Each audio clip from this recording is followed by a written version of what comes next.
Police Plaza, the headquarters of the NYPD. Barone was newly in charge of the Special Task Force, which investigated, among other cases, the alleged crimes of the notorious Chinese mobster. The last Jimmy had heard was that if, and when, Mr. Wu Tin decided to return to New York, he would be the focus of a renewed probe. His crimes were known, just unproven.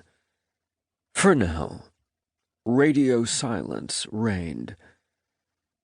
So, if some things hadn't changed, surely some aspects of life had.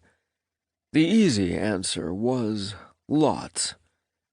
Jimmy had turned 31, his birthday 2 weeks ago, his new age meaningless to him. He still felt young at heart, in body, in mind, except on those early mornings when his shoulder felt stiff after a long sleep. Another souvenir from an old case. At least no gray hair yet. Despite the stresses that came with his job, and the way in which he held the weight of the world on his shoulders, he continued to defy tomorrow. He'd adopted such a strategy since the death of his father. Responsibility wasn't just a big word. It was his choice. He'd just returned home from the small town of Brewster, located 90 minutes north of the city, which is where he'd spent the month of August, nestled in the company, the comfort, and cuisine of his family. Grandma Hester, Ma, Uncle Patty at times, Megan and baby Joey, and of course, a still-healing Mallory. They'd celebrated his new year with a dinner, then a cake with many candles, burning flickers, a taunt. But hey, it was just a number. All was fine, so long as the family stuck together. We're all still here. Mallory had been granted a rare reprieve from the Hammondsworth Institute for the night's festivities, all the gift he needed. He'd foregone a wish. Why ask for something that wouldn't come true? Of course, he'd thought of his father, missing yet another year. 16 of them now. More years without him now than with him. Justice had enemies. Time its primary one.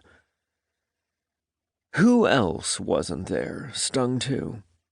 His former lover, Captain Francis X. Frisano. Except he didn't possess that title anymore. Jimmy had not seen nor spoken to him in over 2 months, not even on his wish list to do so. A new year in his life had fallen, Jimmy having to face the truth of moving forward. He'd spent the month of July devoted to easy cases, earning quick money. Then he chose to take August off and retreat to his grandmother's cottage on Peach Lake, swimming, walking, playing with his young nephew. Give his mind a rest, while strengthening his body with morning jogs and laps in the lake. Private Eye Jimmy McSwain had given himself a time out. Now, the month of September loomed, just hours away. Jimmy was back home in the 5th-floor apartment, located at 48th Street and 10th Avenue, the apartment in which he'd grown up, the room in which he still stayed most nights. Now, drinking coffee and staring out the window, he watched a new day arrive. He was struck by changes happening in the neighborhood. For so long as he could remember, from its front-facing windows, the apartment provided a scenic view of the mighty Hudson River, enabling him to watch the river's ebbs and flows on quiet mornings and on dark nights. That view was fast-changing, with the construction of a new high-rise being built on the northwest corner of 10th Avenue. Projected at 50 floors, the McSwains would soon gaze upon steel and concrete, rather than water and nature. The construction workers had made significant progress during this past month. 7 skeletal-like floors of steel shot upward from the hard ground of Manhattan. Soon, he wouldn't recognize the world he'd always known.